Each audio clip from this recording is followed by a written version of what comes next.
guys, welcome back to my second edition of Mind Mapping. I'm Emirana Nababan. I'm a student of MBA class IPMI International Business School. At this point of time, I'm going to share with you the framework about one subject major of our class is about Global Economy and International Business School. Check it out! Our Global Economy and International Business class is an 8-week course facilitated by our beloved lecturers, Professor Roy Sembel and Dr. Yulita Susanti, PhD. Recent study about the most effective learning model is a 70-20-10 model. It is a learning and development model that suggests a proportional breakdown of how people learn effectively. So do our class. Student-centered approach allow us to be active learners. Hence, the class requires each of us individually contribute as equal as a group effort through group assignment and discussion. We also got experience to widen horizons about the real globalizations and international business understanding and opportunities from a series of guest lecturers. We had Mr. Ambassador Stantowi Yahya, a former of Indonesian ambassador for New Zealand. Now, for the last 5 years, I did my very best, back up my fully qualified staff, both in Jakarta, in Ministry of Foreign Affairs, and other ministries in Indonesia, and my own diplomats. We tap the market of the Pacific. Now, having Indonesia as part of the Pacific as a background, we managed to make the first ever, I'm saying the first ever exhibition of trade, investment, and tourism, which we call the Pacific Exposition. Another series of guest lecture is led by Ms. Yasmin Sofyan. She shared about business opportunity in Australia. As an individual assignment, we are about to do a multinational company report analysis, including their global strategy observations. Adding to that, we also had a class assignment on international event analysis. All of us are aware how the global economy and business are much impacted by any global event such as pandemic, war, and many others. And another group assignment is a learning from a book review. Now we move on to the core part of this video, is a theory in a mind mapping. I strongly believe most of us has been aware of how global economy and international business has altered the world and also transformed our life. That's even started far before the first revolution's industries. You can see the landscape of the countries that leading the global economy. Before the revolution's industry, the GDP of the world was dominated by Asia's giant population countries such as China and India.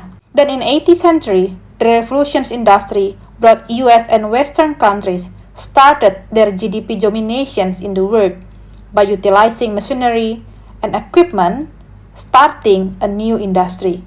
Now lately, Asian country has been bringing back their positions as seen in 2018 when China and India, including Japan, took the 3 biggest GDP in the world.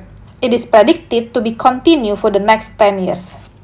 Let's move to the mind mapping, global economy and international business. As part of global economy, we found global trade, in which each country tries to produce a certain product or services, consists of absolute and comparative advantages. Some countries are better equipped than others to produce particular goods or services. Absolute advantages is the ability to produce a specific products more efficiently than any other nations, while comparative advantages is the ability to produce a specific products more efficiently than any other products. Goods and services are produced more efficiently when each country specializes in the products for which it has a comparative advantages. We also learned another part of international opportunities. There's 2 components of that, which is investment opportunities. It is the marginal returns on MNC projects are above those of purely domestic firm, since MNC has expanded opportunity sets of possible projects from which to select. While financing opportunities, MNC can obtain capital funding at a lower cost due to their largest opportunity set of funding sources around the world. The second part is international finance, capturing finance management and finance environment. International taxation consists of direct tax, indirect tax, and also sales tax.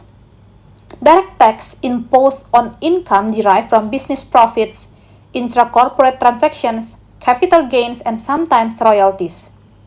While indirect tax applies to firms that license and franchise products and services. Government withhold some percentages of royalty payment or interest charge as tax.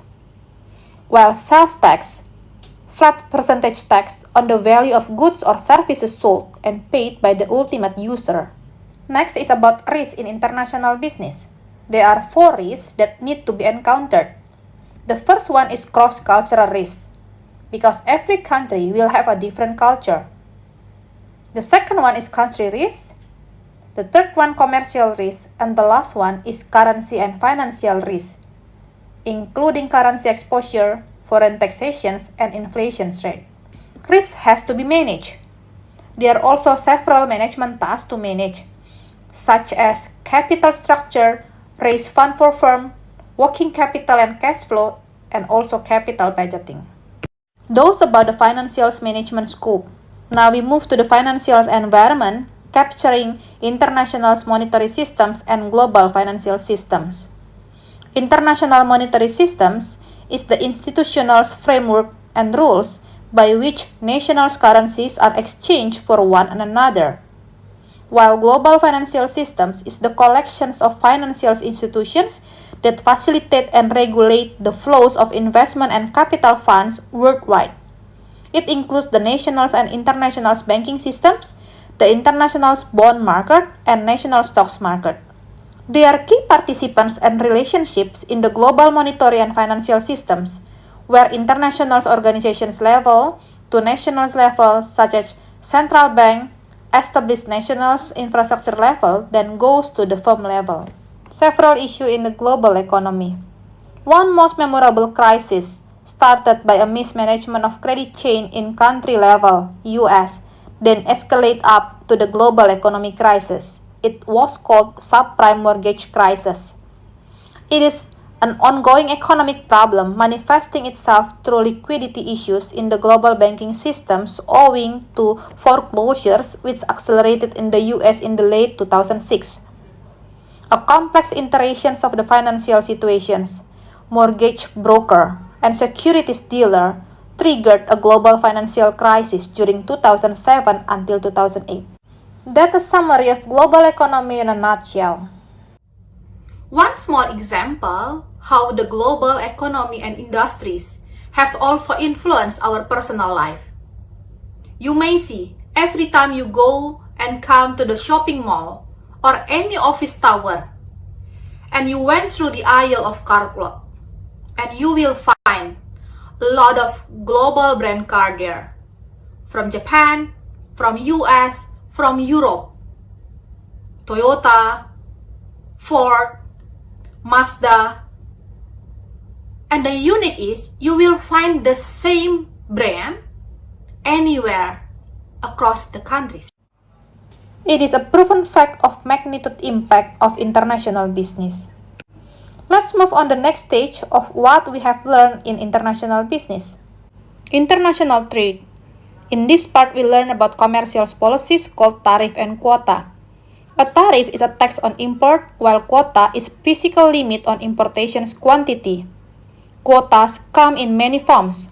For example, import licensing requirement or voluntary export restraint. Global standardization is about setting up possibilities for recognizing standards across countries, starting from harmonizations, mutual recognitions, and separate standard. Labor standard. The International Labour Office, ILO, established basic labor rights such prohibitions of forced labor, freedom of associations, the right to organize and bargain collectively, cessations of the exploitations of child labor, and also non-discriminations. Another aspect of global standardizations is a trade and environmental standard. Issues related to the trade and environment standards are similar to trade and labor standard. They are true problem on environmental impact, A key distinction is between transboundary problems and non-transboundary problems. Example, transboundary problems is about greenhouse gases. Non-transboundary does not cross borders, such as pesticide contaminations in a field. International strategy is strategy carried out in 2 or more countries. The aim of the strategy is for efficiency, flexibility, and learning. There are 4 strategy choices. The first one is global strategy, centralized. Second one, globalization strategy, decentralized that emphasize on local responsiveness. The third one, international strategy, centralized in core competencies and decentralized subsidiaries. The last one, transnational strategy, is mixed centralized for locations and decentralized for local responsiveness. Several topics we discussed at the last part. There is a scalability of business activity from domestic level, international level, and multinational level, up to the peak one is a global business.